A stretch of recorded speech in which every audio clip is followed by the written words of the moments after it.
Chers internautes, nous allons parler du jeudi saint. Le jeudi saint qui est le premier jour du Triduum pascal. Le Triduum pascal, ce sont ces différents jours, les 3 jours qui précèdent et qui marquent même, on va le dire, la mort, la passion, mort et résurrection du Christ. Et le jeudi saint est la célébration de ce que nous appelons la scène du Seigneur. La scène qui vient du latin cena, qui veut dire repas du soir. La célébration du jeudi saint se fait donc communément le soir dans les paroisses.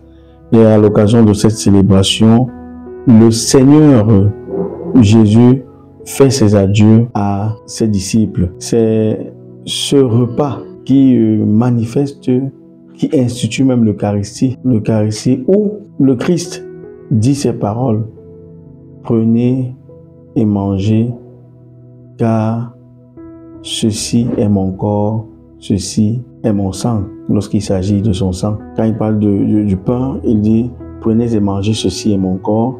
Et lorsqu'il prend le vin, il dit prenez et buvez, ceci est mon sang, le sang de l'alliance nouvelle et éternelle qui sera versé pour vous. Et il dit vous ferez cela en mémoire de moi.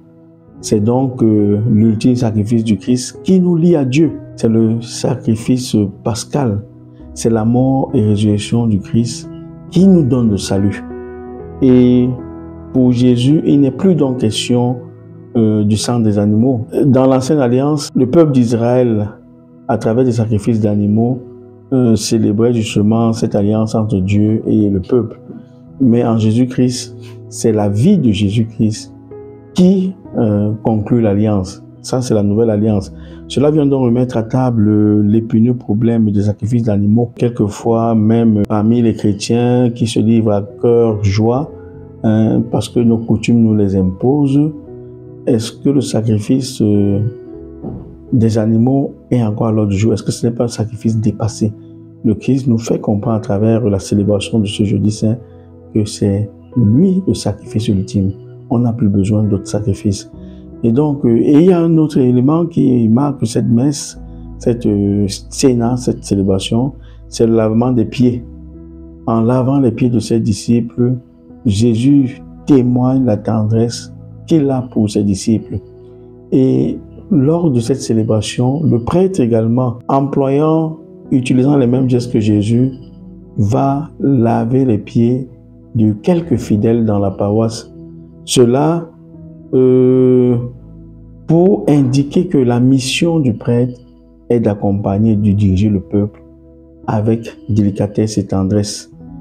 C'est un acte aussi d'humilité qui devrait toujours rappeler que nous sommes au service du peuple. Nous les prêtres, nous sommes à votre service parce que le Christ lui-même le dit, vous m'appelez maître et Seigneur. Et vous avez raison, car vraiment je le suis. Si donc moi, le Seigneur et le Maître, je vous ai lavé les pieds, vous aussi, vous devez vous laver les pieds les uns aux autres. C'est un exemple que je vous ai donné. C'est donc un exemple que le Seigneur donne. Le plus grand doit être au service des plus petits. La source des conflits dans nos sociétés, la source des conflits dans nos maisons, c'est que nous voulons que ceux qui travaillent avec nous, qui sont sous notre gouverne, soient plutôt à notre service. Pourtant, nous devons être à leur service. Il y a donc un renversement de responsabilité. Donc, le Christ nous invite. Les tensions qui règnent dans nos sociétés aujourd'hui, c'est que le grand frère veut absolument que le petit frère lui lave les pieds, alors qu'il peut aussi laver les pieds à son petit frère. L'humilité, en fin de compte, nous manque. Et l'humilité est la source des tensions dans nos sociétés. Le manque d'humilité est la source des tensions même dans l'Église. Le manque d'humilité même envers Dieu est également source de notre désapprobation de Dieu. Et nous désapprouvons Dieu parce que nous manquons d'humilité. Que nous puissions comprendre à l'occasion de cette célébration de la scène du Seigneur que à travers cela, à travers sa mort et sa résurrection, Jésus nous lave et nous purifie entièrement. Que le Seigneur nous bénisse au nom du Père, du Fils et du Saint-Esprit.